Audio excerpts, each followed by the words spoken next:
This is the road to the temple, both literally and figuratively. For 2,000 years, this road has been inaccessible. It's been buried under layers of destruction. Now it's open. Now we have a path to the temple.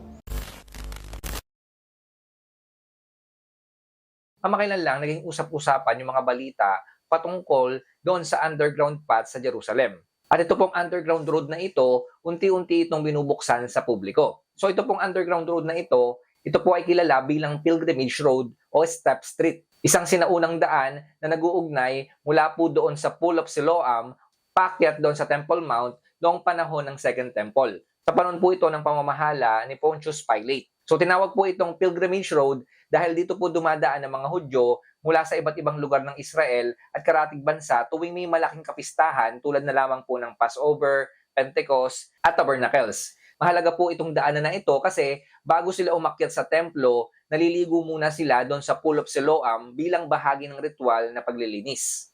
So mula po roon, aakyat sila sa batong kalsadang ito patungo sa lugar ng pagsamba. Doon nga po yon sa Second Temple. So ang daang ito ay may lapad na humigit kumulang 8 metro at gawa sa malalaking limestone slabs.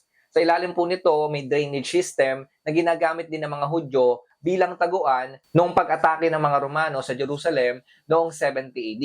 So natagpuan pa po ng mga archaeologists ang mga sinaunang barya sa ilalim ng mga bato at tumutulong sa pagtukoy ng eksaktong panahon kung kailan ito itinayo. So mahalaga po itong Pilgrimage Road dahil nagbibigay ito ng konkretong ebidensya tungkol sa layout ng Jerusalem noong panahon ng ating Panginoong Sokristo. At may mga pag-aaral sinasabi nila na talagang itong lugar na ito o yung daan na ito, dinaanan ito mismo ng ating Panginoong Sokristo 2,000 years ago. Ngayon pag-usapan po natin yung Third Temple. Ang unang templo ay itinayo po ni Haring Solomon. Ito po ay winasak ng mga Babylonia. At ang ikalawang templo naman po ay itinayo matapos ang exile at kalaunan ay pinalawak nga po ni Herodes. Pero yun nga po, nakita naman natin, winasak naman din po ito ng mga Romano. Kaya wala na pong templo sa panahon natin ngayon. Sa panahon po natin ngayon, kung saan tinayo yung First and Second Temple, ang nakatayo po doon ay Dome of the Rock at Al-Aqsa Mosque na pagmamayari po ng mga Muslim. So ngayon mga kapatid, hati po yung paniniwala ng mga tao. May mga nagsasabi na yung templo, ito po ay maitatayong literal. At ang iba naman, sinasabi nila, hindi po literal na maitatayo yung Third Temple sa mga huling araw. Pero saan nga po ba nanggaling ang paniniwala sa Third Temple? Sa Daniel chapter 9 verse 27, malinaw po na merong darating na panahon kung kailan ng isang pinuno ay magpapahinto ng hain at alay. Ang tanong po ay simple, papaano mapapatigil yung hain kung wala namang templo? Ang sakripisyo po sa lumang tipan ay hindi ginagawa sa bundok lamang. Ito po ay ginagawa sa templong itinalaga ng Diyos. Kung sa hinaharap, sinasabi po ng Biblia na meron pong pagtigil ng paghahandog, ibig sabihin mga kapatid, meron po sa hinaharap na sistema ng paghahandog. At kung meron pong sistema ng paghahandog, ibig sabihin meron pong literal na templo. Sa 2 Thessalonians chapter 2 verse 4, sinasabi po doon yung man of lawlessness. At ayon po doon sa propesiya, siya ay uupo sa templo ng Diyos. So hindi po sinabing uupo siya sa simbahan. Hindi po sinabi na uupo siya spiritually. Ang ginamit po na salita ay templo. Sa panahon po ni Apostol Pablo, ang templo sa Jerusalem ay literal na gusali. Hindi po ito spiritual. Dagdag pa po rito sa Book of Revelation chapter 11, inutusan po si John na sukatin ang templo. Ang paniniwala, yun po ang Third Temple. Hindi po yun yung First and Second Temple kasi nga matagal na itong wala. Ngayon mga kapatid, malinaw, sinukat ang templo. So ibig sabihin mga kapatid, ito po ay literal na templo kasi nga po nasukat siya. Sa buong Biblia, kapag may sinusukat po ang Diyos, ito po ay literal. Kailanman mga kapatid, tandaan nyo po, hindi po sinukat ang simbolo lamang. Sinusukat po ang bagay na merong physical reality. So ngayon mga kapatid, bumalik po tayo doon sa underground road. May ilan po nagsasabi na yung pagbubukas ng sinaunang daan, ito po ay paghahanda muli sa sistema ng pagsamba doon sa Third Temple na itatayo. May ilang mga naniniwala naman kaya po binuksan itong underground road na ito sa Jerusalem, maaaring itayo ang Third Temple doon po sa ilalim mismo ng Temple Mount. Kasi nga po, mahihirapan pong itayo yung Third Temple doon mismo sa Temple Mount kasi nga ito po ay pagmamayari na ng mga Muslim. So magkakaroon po ng gulo kapag giniba po nila yon o inalis nila yung mosque na naandoon. Kaya nung nabuksan po yung underground road na yan, kinonekta po nila agad ito sa mga huling araw, lalo na nga po doon sa Third Temple na itatayo.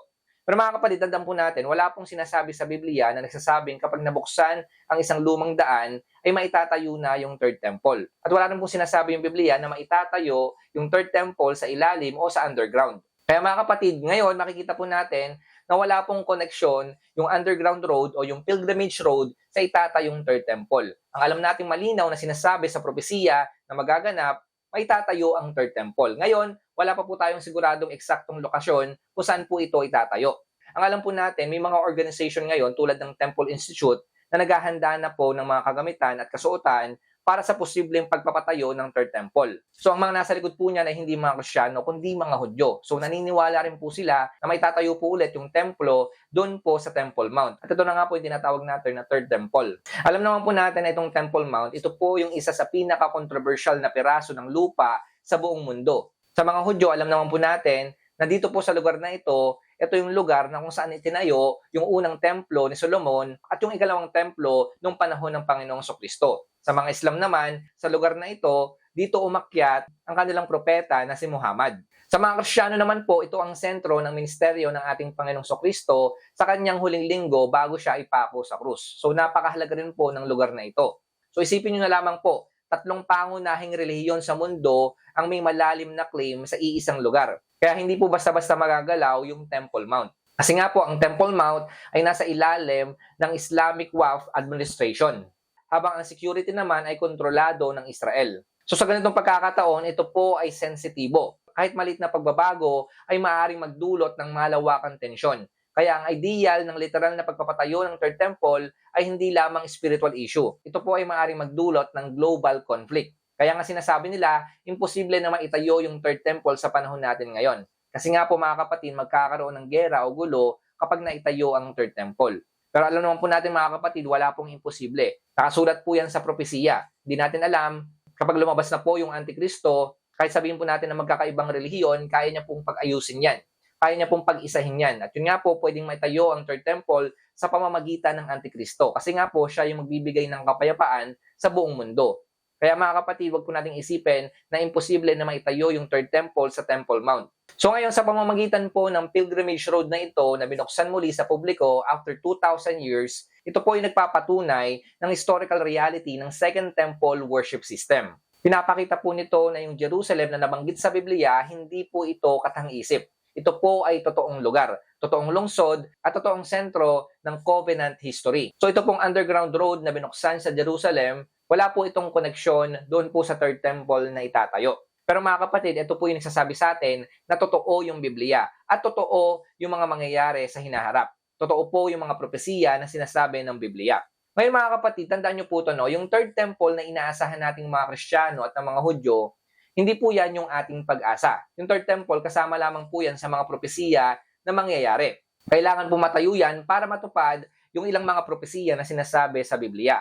Ang templo ay siguradong maitatayo at alam po natin sa pamamagitan ng Antikristo, ito po ay madudungisan ng kasamaan. Pero mga kapatid, tandaan nyo po, yung kaharian ng Diyos kahit kailanman hindi po ito matitinag. Kaya nga mga kapatid, wag po tayong mag-focus sa templo na itatayo. Mag-focus po tayo sa kaharian mismo ng ating Diyos na maitatatag dito sa ating mundo kapag siya ay bumalik. Tignan lang po natin yung third temple bilang paalala sa atin na malapit nang bumalik yung ating Panginoong Kristo. Pero ang pinakamahalaga mga kapatid na i-look forward po natin, yan po ay walang iba kundi yung pagbabalik mismo ng ating Panginoong Kristo at yung pagtatag niya ng kanyang kaharian dito sa ating mundo sa loob ng 1,000 taon. So abangan po natin sa mga susunod, maririnig na po natin yung mga balita na itatayo na yung third temple.